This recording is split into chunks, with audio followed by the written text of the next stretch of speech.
विद्यार्थी मित्रांनो नमस्कार. मी डॉक्टर भारत यलगडाख, सहाय्यक प्राध्यापक, department of geography, KRT art, BH commerce आणि M science, popularly known as a KTHM college. विद्यार्थी मित्रांनो, सर्वप्रथम आजच्या तासिकेमध्ये मी तुमचे सहर्ष स्वागत करीत आहेत. आपण पर्यावरण जागृती ह्या विषयामधील कंपल्सरीचा जो पेपर आहे यामधील चॅप्टर नंबर 3 इकोसिस्टीम किंवा परिसंस्था ह्या टॉपिक बघत आलो आहेत. विद्यार्थी मित्रांनो, आपण मागील तासिकेला फॉरेस्ट इकोसिस्टीम म्हणजे काय, फॉरेस्ट इकोसिस्टीमचे असणारे वनस्पती जीवन असेल, प्राणी जीवन असेल, फॉरेस्ट इकोसिस्टीमचं असेल हवामान असेल, फॉरेस्ट इकोसिस्टीमचं असणारं स्थान असेल, ह्याविषयी मागील बऱ्याच तासिकेपासून फॉरेस्ट इकोसिस्टीमचे वेगवेगळे प्रकार आपण अभ्यासत आलो आहोत.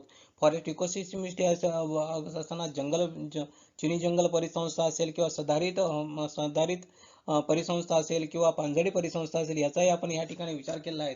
विद्यार्थी मित्रांनो, आजच्या तासिकेला अशाच एका वेगळ्या फॉरेस्ट इकोसिस्टीम विषयी आपण माहिती बघणार आहोत. फॉरेस्ट इकोसिस्टीम माहिती बघत असताना आपल्याला ह्या फॉरेस्ट इकोसिस्टीम मधले असणारं प्राणी जीवन असेल, वनस्पती जीवन असेल, त्या ठिकाणी असणारं कसं प्रकारचं हवामान असेल, त्या ठिकाणी असणारे उन्हाळ्यातील हवामान असेल, हिवाळ्यातील हवामान, याचा आपल्याला आजच्या तासिकेला विचार करायचा आहे. आता या कोणती इकोसिस्टीम येतं बघूया. त्यामध्ये बघत असताना आपल्याला भूमध्य सागरी किनारवर्ती किंवा तत्सम जंगल परिसंस्था ह्याविषयी बघायचं आहे.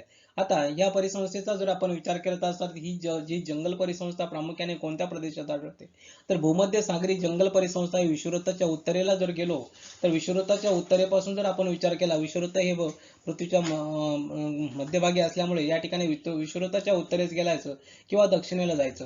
विषुववृत्ताच्या उत्तरेला गेल्यानंतर किंवा दक्षिणेला गेल्यानंतर 30 डिग्री पासून तर 45 अंशापर्यंत अक्षांश अंशापर्यंत प्रामुख्याने हा जो प्रदेश आहे, म्हणजे दक्षिणेचा जर भाग विचार केला की सदर्न हेमिस्फिअर असेल किंवा नदन हेमिस्फिअर असेल, या भागामध्ये जर आपण विचार केला तर या ठिकाणी 30 डिग्री पासून ते 45 डिग्रीच्या अक्षांशाच्या दरम्यानमध्ये ह्या दरम्यानच्या खंडांच्या पश्चिम भागामध्ये तर हिवाळी पर्जन्याच्या क्षेत्रामध्ये अशा प्रकारच्या भूमध्य सागरी किनारवर्ती किंवा तत्सम जंगल परिसंस्था आपल्याला या ठिकाणी आढळतात, असं आपल्याला या ठिकाणी नमूद करता येईल.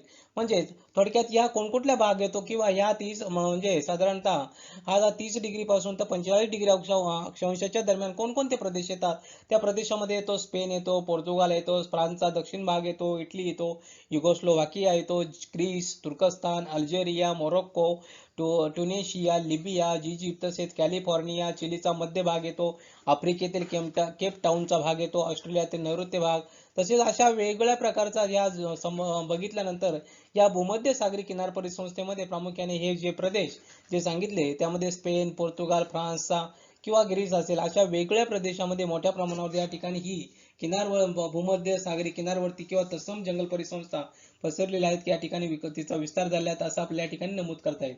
म्हणजे थोडक्यात असणाऱ्या 30 ते 45 अक्षांशाच्या दरम्यान असणारी ही पश्चिम भागामध्ये असणारी हिवाळी पर्जन्याच्या क्षेत्रामध्ये प्रामुख्याने भूमध्य सागरी जंगल परिसंस्था आपल्याला आढळून येते असं आपल्या ठिकाणी म्हणता येईल.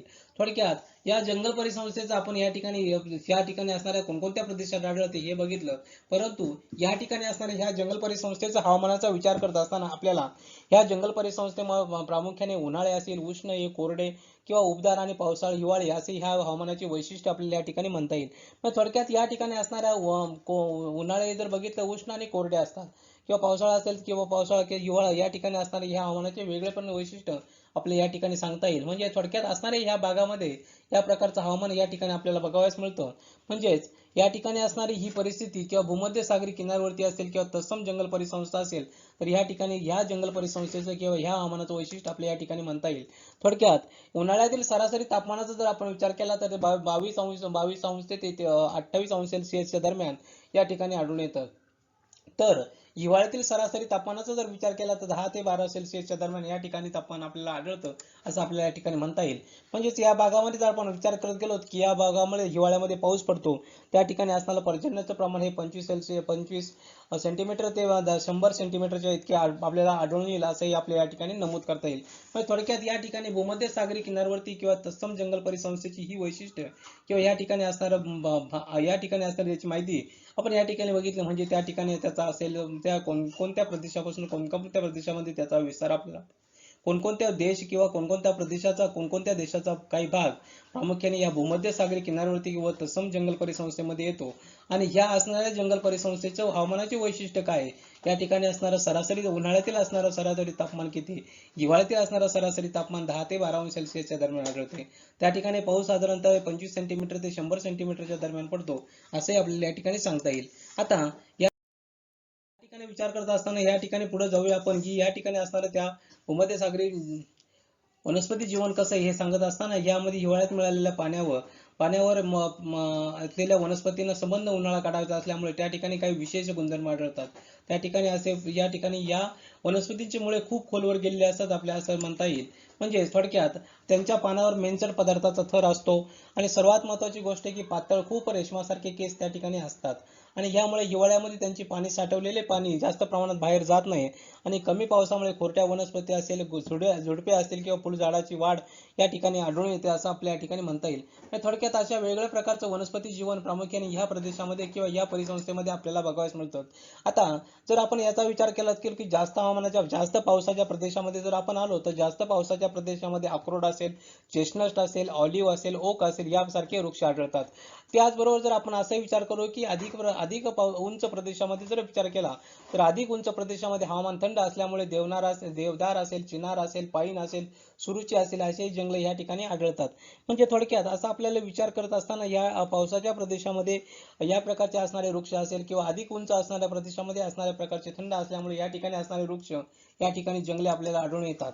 थोडक्यात आता त्यानंतर हे झालं जास्त पावसाच्या प्रदेशात किंवा थंड प्रदेशामध्ये. पण कमी पावसाच्या प्रदेशामध्ये जर गेलो आपण तर कमी पावसाच्या प्रदेशामध्ये खजूर असेल, ताड असेल, शिंदी असेल या प्रकारची यासारखी झाडे आढळतात.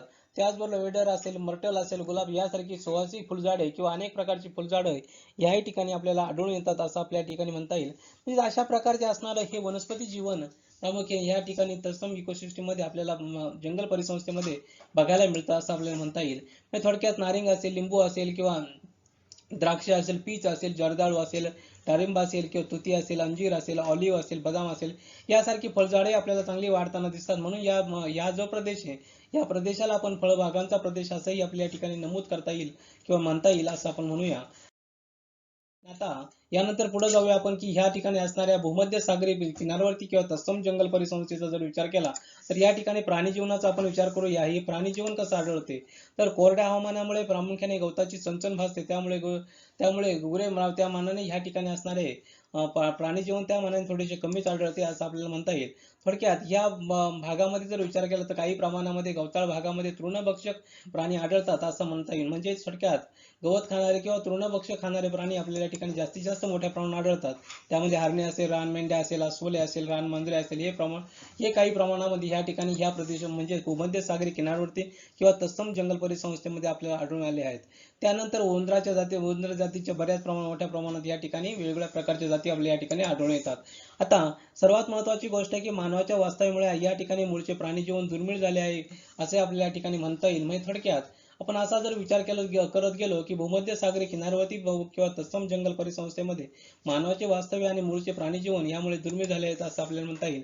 मात्र आता सर्वात महत्त्वाची गोष्ट आहे की पाळीव प्राण्यामुळे प्रामुख्याने शेळ्या असतील, मेंढ्या असतील यासारखे प्राणी काही प्रमाणामध्ये या ठिकाणी आढळतात असं आपल्या या ठिकाणी म्हणूया. अशा प्रकारे आपण आज भूमध्य सागरी किनारवरती किंवा तत्सम जंगल परिसंस्थेचा विचार करत असताना त्या ठिकाणी असणारं त्याचं स्थान असेल, त्याचे हवामान असेल, त्या ठिकाणी कोणकोणत्या प्रदेशांचा समावेश प्रामुख्याने या परिसंस्थेमध्ये याचा विचार आजच्या केला. त्याचबरोबर या ठिकाणी असणारं प्राणी जीवन असेल किंवा वनस्पती जीवन असेल कशा प्रकारे आहे याचाही आपण आजच्या तासिकेला विचार केला आहे. विद्यार्थी मित्रांनो, आजच्या तासिकेविषयी कुणाच्या मनात काही शंका, प्रश्न निर्माण झाले असेल या ठिकाणी माझा मेल आयडी दिलाय, यावरती आपण प्रश्न विचारू शकता. विद्यार्थी मित्रांनो, अशाच प्रकारे आपण पुढील तासिकेला आणखीन एक जंगल परिसंस्थेविषयी माहिती बघणार आहोत. तोपर्यंत धन्यवाद.